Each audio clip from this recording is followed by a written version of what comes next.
This is Cheeky Podcast. Hey, subscribers, how's it going? Lewis here with another podcast, and this one is going to be, sort of about the technology that we live in now.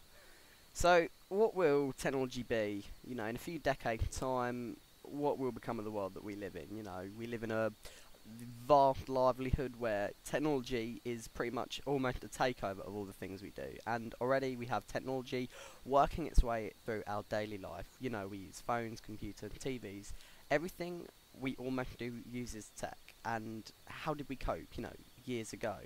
I have no idea, and if we don't know anything, then I don't know about you, but I'm almost guaranteed to either YouTube or Google it, just how I work. And I'm sure many other people do. My parents would use encyclopedias or textbooks when they were younger to find out something they wanted to know. And, in just a few decades' time, then the internet comes along, and there's just this huge variety source of, information that we can access quickly from at home. We don't have to go out into libraries. I'm quite surprised how, libraries now thrive. I know you've got your good novels and books out there, but, just a little bit tricky.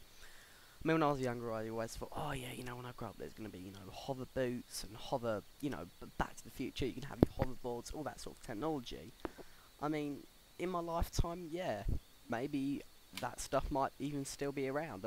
I think somewhere they are developing sort of a hoverboard somewhere, whether it uses sort of, a magnet or sort of like an air compression thing to be able to lift it off the ground. But whatever it is, there's always going to be that cool bit of technology that's incredibly futuristic.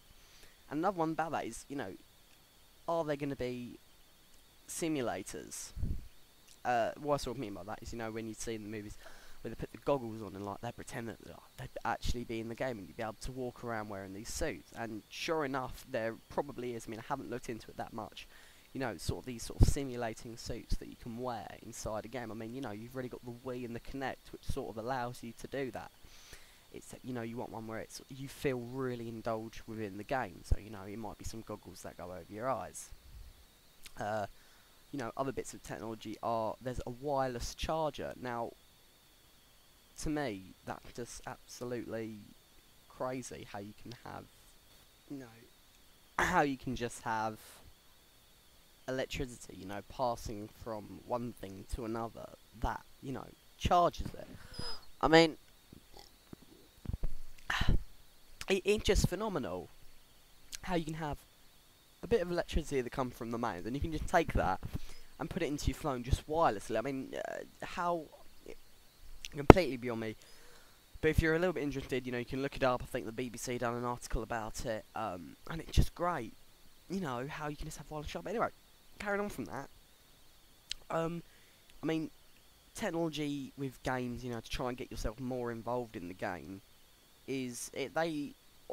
All games sort of have done a little bit thing like that. Let's take car games for example. Super Mario Kart, when I used to play it on the GameCube, which is like an absolute ancient bit of kit now.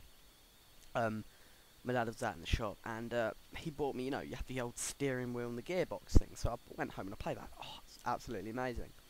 And games have sort of done that now, and they need to improve on that, because at the moment it's a case of mouse, keyboard, controller, other controller, Wii remote, whatever, and it's just getting a little bit tiresome now. It's the same old thing, and yeah, it's pretty good because, you start to get better as you use it more and more and more. But what's to say that in a few years' time, people are going to get bored of it, which is obviously why they bring out, all these new consoles, like, you're going to have the next Xbox coming out later this year, and probably a PS4 coming out, because they're all going to bring out their next-gen consoles. And if you actually look throughout the whole line, usually the controllers are kept the same, because that's just how people play, and, fair enough to them.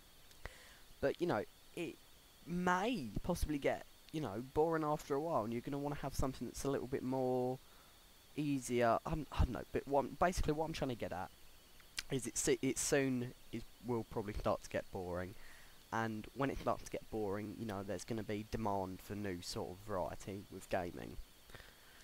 I've watched the Gadget Show a few times, and they do some good pieces. And when I saw this, I was completely, I think it's Andy McNabb that done Point Blank? No, it might have been Andy McNab.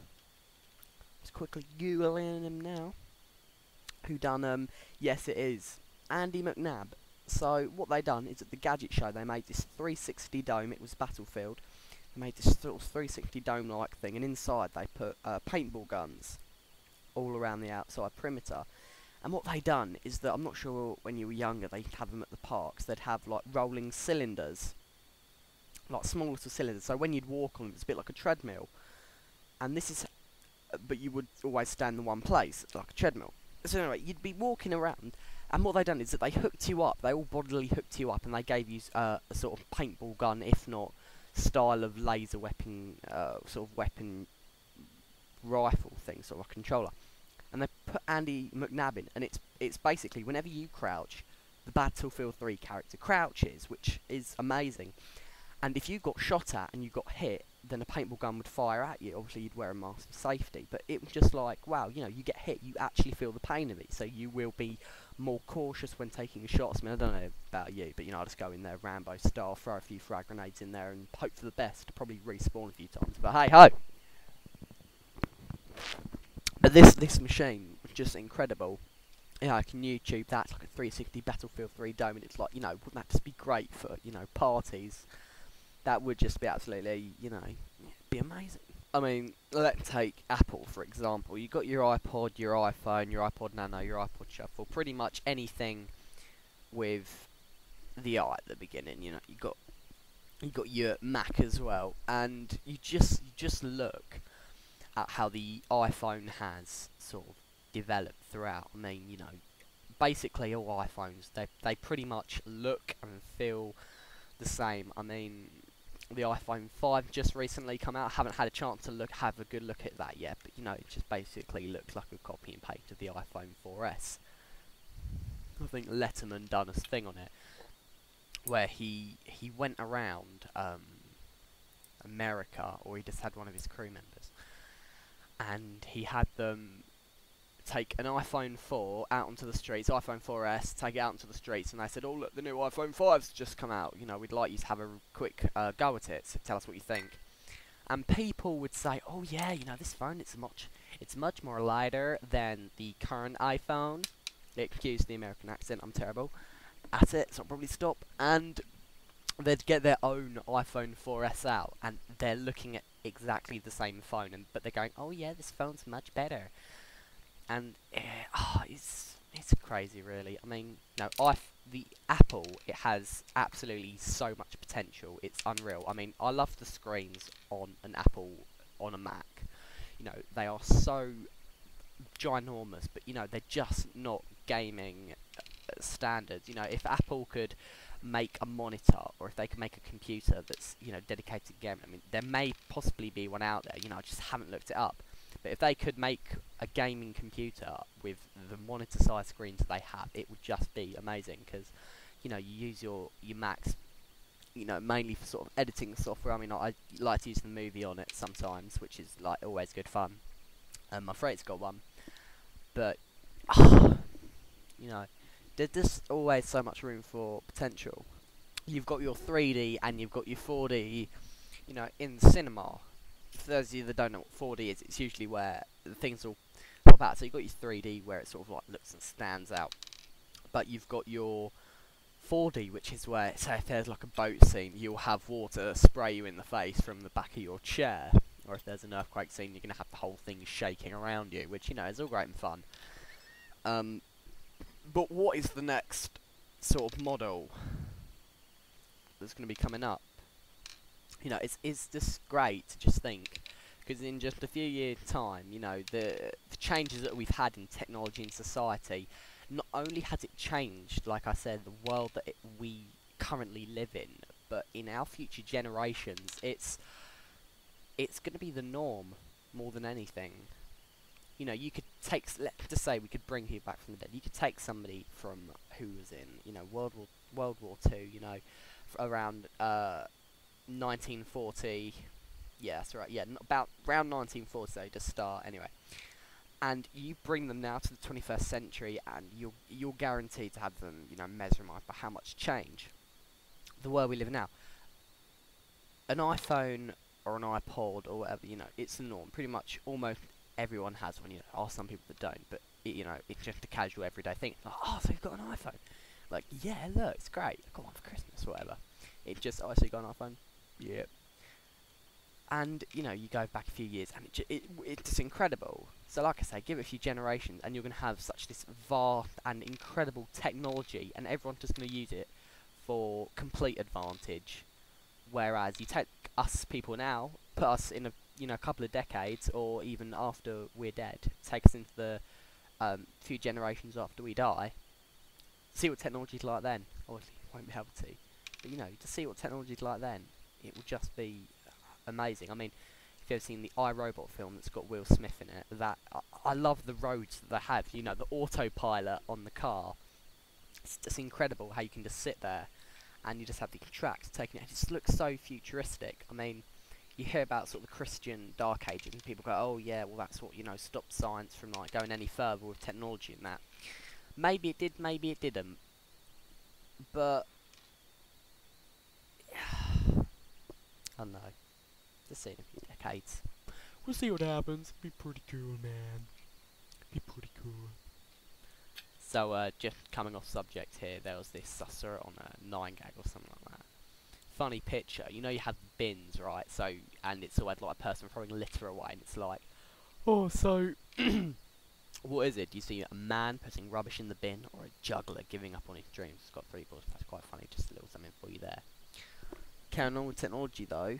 Yeah, carrying on with technology. You've got what's coming out? Oh yeah, you've got the MIT's folding car, and basically, it's an urban car. It's going to be released across Europe and small areas in the US, and it's just going to be it's going to be a bit like a smart car really, but we're talking like quite small, but it's just going to be great. It's really going to push the sort of cars that we live in. It's really going to like sort of be maybe I don't know sort of how to explain. It may be a change, real big change. But what's really struck me has to be what Jack done a review on, the phones of 2013. Bendy smart screen phones. I mean, how incredible is that? That the screens we have, LEDs, they're just not going to be able to be broke. They are going to be indestructible. You're going to have Nokia come back and just pass its genes through to all of these, and it's just going to be absolutely incredible. The only downside I can probably see to technology advancing is, what if we have everything so technologyized or whatever that we literally become so, what's the word I'm looking for? So stationary and independent. I mean, we have Skype, FaceTime. You don't have to go round someone's house to talk to them. I would click on my Skype app and I would Skype them to talk to them. It's like, oh, don't need to buy whatever £100 ticket to Australia to see my best mate Ted. I can just Skype him. Hey Ted, how you doing? Yeah, I'm doing quite good, mate. Oh, I can't even do accents. Everyone should know by now my accent's terrible. And that's but what if there's a time where, and you have conference calls, don't you, like in the workplace, have people, oh yeah mate, I'll conference call you over the old Skype, or another sort of video recording, real-time system. But what if it's where everything in your home is all you need? You want fast food? Oh look, there's a fast food technology machine.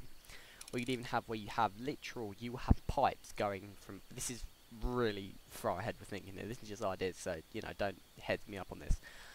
We have pipes coming out from your house to fast food restaurants or places or to landfill sites where it will literally take all the rubbish or anything you need and bring it towards you. I mean, you've already got online shopping.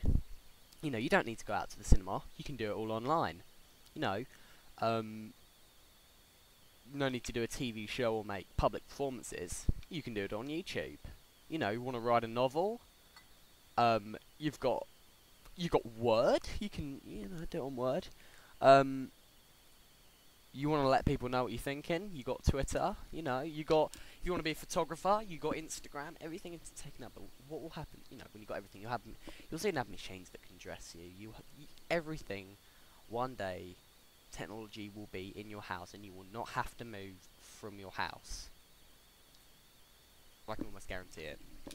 And that is where technology has just gone way past its limits. If you've ever seen the movie Click, yeah, another sort of sci-fi film.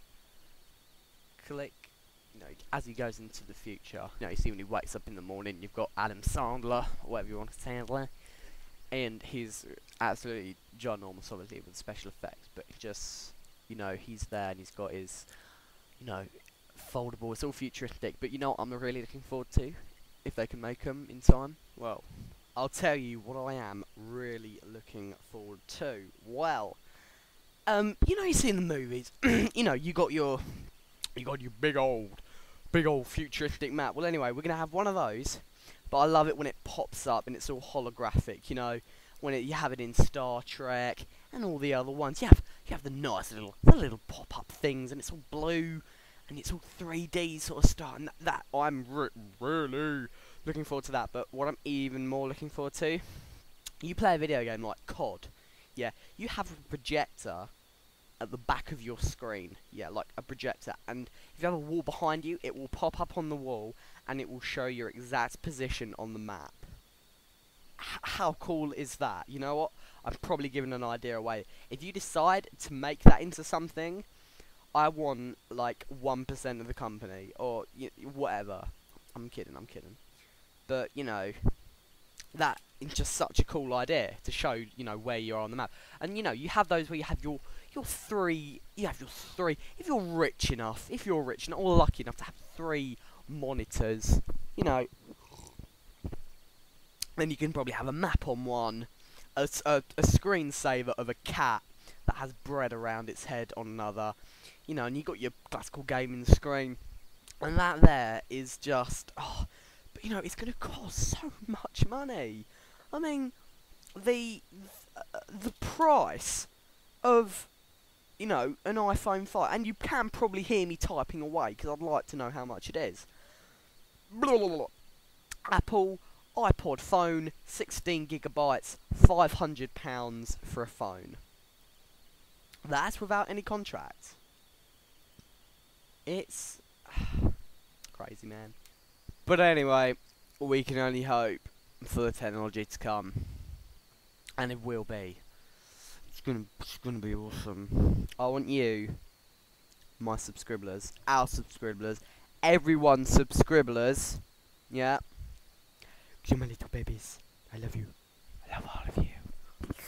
No, I want you guys and gals to let me know what your favourite bit of technology is at the moment, and what technology you would like to come out in the next year or so, or any ideas related to technology. I want you to tell me. I want you to comment below, yeah, and just fire away. Just let me know, because I want to know what you think, or what you want. Look, you're making me have a spasm now, right? Just in the comments below, let me know about your technology. Let me know. Alright? Cheeky. Alright then. So I could go on for another minute here. Shall we do my third? Shall I do a 30-second quick talk about technology? I'm just gonna rant. Ready for this? 30 seconds.